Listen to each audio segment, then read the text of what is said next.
The exhaustion doesn't announce itself. It sits quietly behind your eyes while you scroll.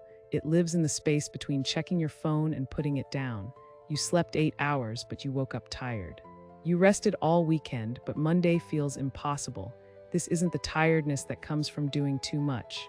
This is the tiredness that comes from mental exhaustion, the kind that lives in your chest, not your muscles. The kind that no amount of sleep seems to fix. Your body is still, but your mind never stops. You've felt it. The moment you sit down to rest, your thoughts start moving faster. Did you say the wrong thing in that conversation 3 days ago? Is someone upset with you? Should you have responded differently? The anxious mind doesn't need a reason. It creates scenarios out of silence. It turns rest into rehearsal. And somewhere beneath all of it, there's a question you've asked yourself 1,000 times. Why can't I just relax? This is the paradox of silent anxiety. The more you try to rest, the louder it becomes. There's a woman who sits in her apartment every evening after work. She makes tea, she turns off the lights, she puts on music designed to calm, and within 5 minutes, her mind is replaying every interaction from the day. Did her coworker's tone mean something? Did she interrupt someone? Did she come across as too much or not enough? She doesn't want to think about it, but the thoughts come anyway. And with them comes the guilt. The feeling that she should be over this by now, that she should be able to sit still without her mind turning into a courtroom. She's not broken, she's overthinking, and overthinking isn't a character flaw, it's a pattern, a survival mechanism that became too efficient. Most people don't recognize hypervigilance for what it is. They think they're just cautious, just be careful, just someone who cares about doing things right, but hypervigilance isn't carefulness. It's a nervous system that learns to scan for danger in every pause, every silence, every shift in tone. It's the part of you that hears "we need to talk" and immediately starts preparing a defense. The part that reads a short text and wonders if you did something wrong. The part that can't enjoy a quiet moment because quiet feels like waiting for something bad to happen. You've probably felt this when someone doesn't text back right away. Your mind doesn't assume they're busy. It assumes you said something wrong. It replays the conversation. It analyzes your words. It builds evidence that you're too much, not enough, somehow failing at being easy to love. And when they finally respond with something normal, you feel relief but not rest, because your mind is already scanning for the next threat. This is reassurance seeking, and it doesn't solve the problem, it feeds it. There's a man who apologizes constantly, not because he's done anything wrong, but because he's learned that apologizing keeps the peace. He says sorry when someone bumps into him. He says sorry when he asks a question. He says sorry for needing things, for taking up space, for existing in a way that might inconvenience someone. Pleasing people isn't kindness, it's a protection strategy. It's what happens when your nervous system decides that making others comfortable is safer than asserting your own needs. And it's exhausting, because you're not just managing your own emotions, you're managing everyone else's too. The tiredness you feel isn't laziness. It's not a lack of discipline. It's the weight of carrying a system that was built to survive, not to rest. Your mind learned to stay alert, to read between lines, to prepare for conflict before it happens. And now, even when there's no danger, the system keeps running. The rumination continues. The scanning continues. The mental tabs stay open. You're tired because you're still working, even when you're sitting still. Here's the part most people miss. Your mind isn't malfunctioning. It's doing exactly what it was trained to do. Somewhere in your past, being vigilant kept you safe. Maybe you grew up in a home where moods shifted without warning. Maybe you learned that paying attention to tone, to silence, to subtle shifts in energy gave you a head start on managing conflict. Maybe you discovered that anticipating problems made you feel more in control. Your nervous system learned a rule. If I stay alert, I can prevent bad things from happening. And for a while, that worked. But now the rule is outdated. You're no longer in the environment that requires constant vigilance. Yet your nervous system still operates as if you are. It still scans, it still prepares, it still treats rest like a risk. Think of it like this: your mind is a smoke detector. It's supposed to go off when there's fire, but over time it becomes so sensitive that it goes off when you make toast. The system isn't broken, it's miscalibrated. It learned to respond to small things as if they were large threats. And now, even when there's no real danger, the alarm keeps ringing. You don't need to fix the detector, you need to recalibrate it. If you've ever felt like you're constantly bracing for something, like you can't fully let your guard down even when things are okay, write "I'm not broken" in the comments, because you're not. You're operating with a system that was built for a different time, and understanding that changes everything. The question isn't why can't I stop overthinking? The question is, what is my mind trying to protect me from? Most intrusive thoughts aren't random. They're your mind's way of preparing for a scenario it perceives as threatening. You replay conversations because your mind is trying to figure out if you did something that might cause rejection. You scan texts for hidden meaning because your mind is trying to detect danger before it arrives. You apologize excessively because your mind believes that preemptive apology reduces the risk of conflict.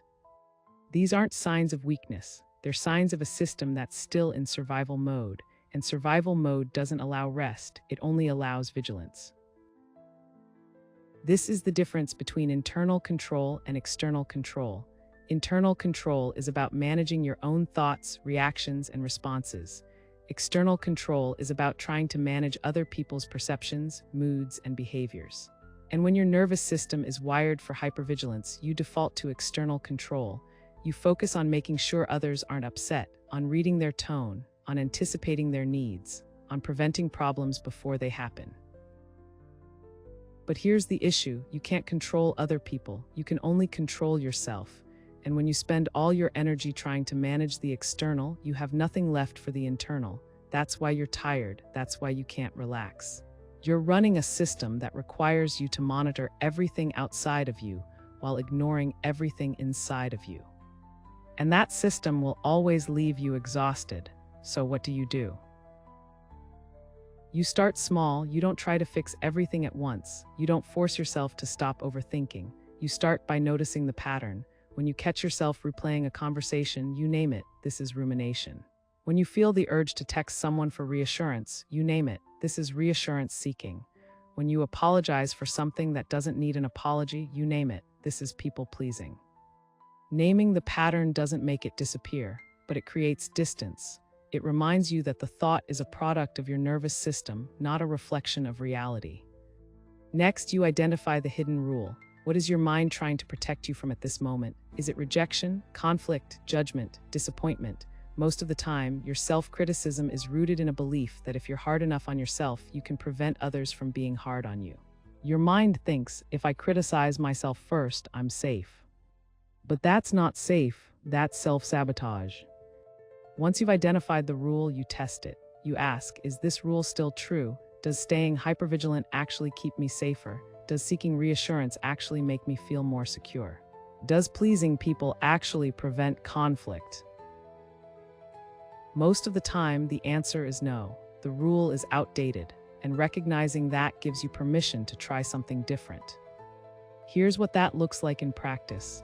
The next time you feel the urge to send a reassurance text, wait, not forever, just 5 minutes. Sit with discomfort. Notice what happens in your body. Notice the urge. Notice the story your mind is telling you about what will happen if you don't reach out. And then after 5 minutes, decide. You might still send the text, or you might realize the urge has passed. Either way, you've created a pause. You've practiced internal control instead of defaulting to external control. This is how to stop seeking reassurance. Not by forcing yourself to never ask for it, but by building the capacity to tolerate uncertainty for just a little longer each time. The same applies to overthinking at night.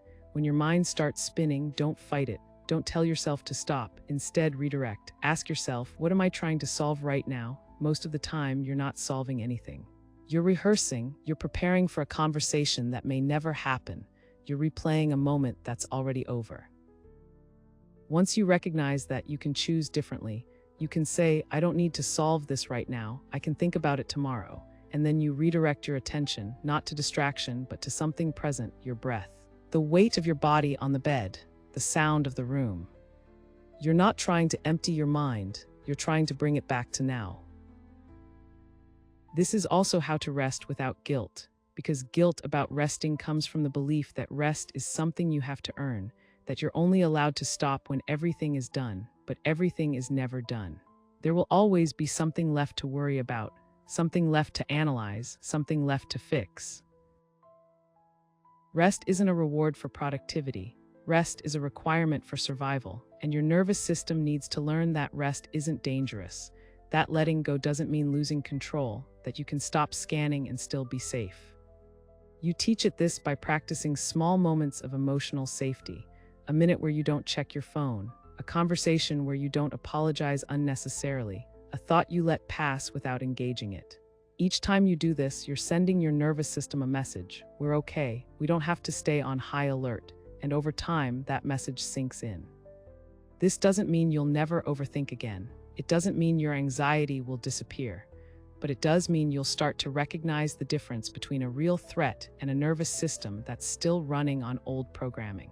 You'll start to notice when you're operating from survival mode versus when you're operating from choice. And that awareness is everything. Because once you see the pattern, you can't unsee it. And once you understand that your mind isn't against you, it's just trying to keep you safe, you stop fighting yourself. You stop believing that something is wrong with you. You start seeing your anxious mind for what it is, a system that learned to protect you in the only way it knew how. And now you're teaching it a new way. Your mind learned to survive. It can learn to rest. This is why you feel tired even when you rest. Not because you're weak, not because you're broken, but because your nervous system has been running a program designed for a threat that no longer exists, and the work now isn't to push harder. It's to recalibrate, to practice internal control, to build a new relationship with stillness. You don't need to fix yourself, you need to understand yourself, and that understanding is already happening. Just by watching this, you're doing the work. Subscribe to The Anxious Mind to understand your anxiety without shame and train a calmer mind.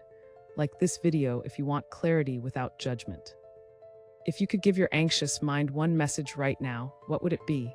Leave it in the comments. And if this resonated, the next video will help you understand why your mind holds onto worry even when you want to let it go. Thank you for being here. You're not alone in this.